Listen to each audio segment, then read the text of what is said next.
কখনো কি দেখেছেন এরকম পেঁপে মাখানো? আসসালামু আলাইকুম প্রিয় দর্শক, আজকে একটি আশ্চর্য একটি ঝালানি দেখাবো, যেটা হচ্ছে নানান রকম মশলা দিয়ে এবং জলপাই দিয়ে আমরা পেঁপে মাখিয়ে খাবো। এতে অনেক মজা হবে।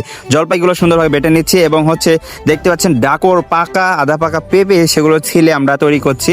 এটা ঝালানি করবো, দেখেন কি সুন্দর লাগছে। এটা খেতে যে মড়মড়ে একটি অন্যরকম স্বাদ, সেটা দেখতে পারবেন। এরই সাথে রয়েছে হচ্ছে আমের আচার। আমের আচারগুলো শক্ত হওয়ার কারণে আমরা এগুলো মেখে নিচ্ছি এবং এরই পাশে রয়েছে রসুন, আদা আরও অন্যান্য মশলা দিয়ে পেঁপে দিয়ে একদম মাখিয়ে নিচ্ছি কড়াভাবে।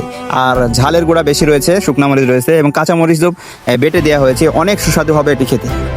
এরই মাঝে বলে দিচ্ছি, যাদের জিভে যদি জল আসে অবশ্যই আপনারা গামছা দিয়ে কিংবা রন্না দিয়ে মুছে নেবেন। আমাদের মাখানো শেষ হয়ে গেছে। প্রিয় দর্শক, যদি আপনারা কখনো কাঁচা জলপাই দিয়ে কিংবা জলপাইয়ের আচার দিয়ে যদি কখনো এরকম পেঁপে মাখিয়ে খান, তাহলে দেখবেন কেমন মজা লাগে। অবশ্যই ভালো লাগবে এরকমভাবে খাইলে, খুবই মজা, খুবই সুন্দর।